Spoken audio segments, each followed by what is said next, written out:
Thanks, Chair, and to the department staff, welcome. Mr. Ford, I'll do a few quick-fire questions.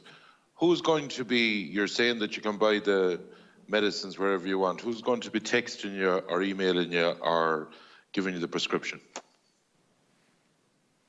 Thank you, Deputy. So I mentioned that in our statement that we have hired now a number of IT specialists and business support officials to look at the development of how this secure electronic prescribing system will work. And we will be talking to all stakeholders over the coming months to develop the requirements. No, but who will be giving it? Who will be issuing it? So by law, by European legislation, the only person who can issue a prescription, a veterinary prescription, is a veterinary practitioner. Will that cost money? I think, Deputy, that we would envisage that there are already a number of occasions where a vet will visit a farm during the year, for example, at the annual TB test. So there are already a number of occasions where the vet is visiting the farm, and we would envisage that as part of these regular visits, it may be possible for the vet to engage with the farmer and develop a herd health plan or whatever else may be required to provide a prescription for antiparasitics. But that all is to be developed through consultation with stakeholders. I asked a straight question, will it cost money? That will be a commercial decision for who's providing the prescription and who's gaining the prescription. So will we get them for nothing as farmers? May I come in, Chair? You know, the thing about will it cost money, I mean, that's a very difficult question for us to answer here today. It's the regulation that's coming in on top of the farming communities. Yes. And I am asking a very simple question, that if you want a prescription under the new regulation that you're talking about, will it cost money to get it or is it free? I think the point I would make, Deputy Fitzmaurice, if I may, is that the regulation, what it is doing in many respects is it's changing business models, and we recognise that. So for LMs, they have concerns which they've expressed around whether a prescription will shift, if you like, shift the buying and selling and dispensing directly between the farmer and the vet who will prescribe it. And I understand that fear, but in the context of the overall change of business models, it would be really impossible for us to determine today whether and what things will cost money. And I suppose I'd be at pains to say that if you look at the overall context of the antiparasitic stakeholder group and the objective behind it, and ICOS actually identified it very well, which is that less antiparasitic medicines will be sold, and they have recognised that, and we recognise it. But what is not at stake and what we seek to maintain is the animal health and welfare status of the country's herds and flocks, and within that, obviously, to safeguard the £14 billion trade, which is again referenced. So there will be and can be decreased costs for a farmer in the context of less antiparasitics.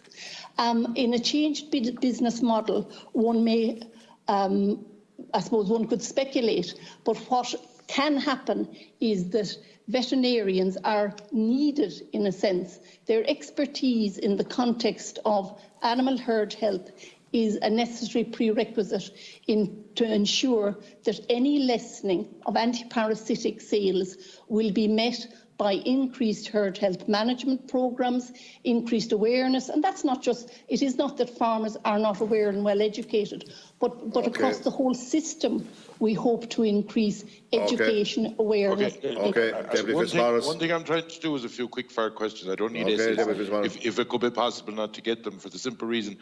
The other questions I have is, do you think that with this regulation that there are now people, say in co-ops and whatever, that are qualified to give out antiparasitic medicine at the moment? They will be made redundant because going by this regulation. Do you fear that there may be a clause where under EU law you cannot basically take a living off someone, and there's also a thing called a grandfather right? And on top of that, do you think that your department is fully responsible for this, what we're facing at the moment? Because if you look at the Brits, what they have done, they were ahead of the posse. And my understanding is that the industry asked your department, going back the years, to include not only vets in being able to prescribe. And you says no. But if you look at what the UK has done, and especially in context of the Brexit situation, and whether you like it or whether you don't, if an SOP can operate in the north, or SQP, they will be.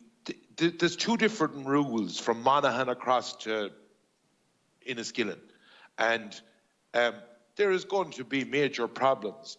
Can we also get the opinion or the reply that the EU sent ye? Can that be given to this committee, that the EU sent ye, and the letter that ye sent them, or the email, looking for a relaxation of this? Thank you, Deputy. I'll perhaps deal with the first part of that question again about the responsible people. We recognise the qualifications of the responsible people, persons that are currently giving out the veterinary medicines, the antiparasitics. However, we're very well aware, because we were involved in the drawing up the course, that they're trained not only to sell antiparasitics, but they'll still be required to retail all other categories of veterinary medicines that can be supplied to date, other than the antiparasitics. And they continue specifying, I don't want to repeat myself, but obviously the POMs, when you go into a pharmacist with your own health prescription, that doesn't mean you don't have some questions for a knowledgeable person at the point of sale. So we would always consider that they have an important role to play there. And there are other veterinary medicines, as we say, that are retailed from licensed merchants. So, I mean, look, I think what I would say, rather than saying whether people be let go or not, which again is something I can't reply to, I think what we can say is that we're very focused in the department to ensuring that the licensed merchants remain viable and active. And within that context, we see a suite of arrangements, such as my colleague has laid out, and that suite of arrangements are focused on ensuring that LMs as an entirety will remain viable, and within that, obviously, they will have the employees that they need. I think there was another question.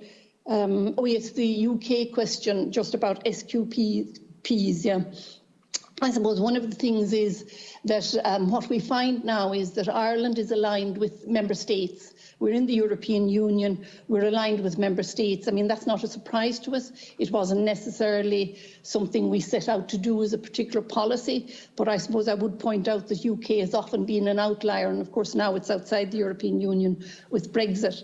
But we are aligned with our member states in the context of other member states also use veterinary prescription for the issue of antiparasitic products. So there's that. May I pass over to my colleagues in relation to the opinions and the letters from the EU, or to the EU and from them? Thank you, Chair. Yeah, I can come in on that.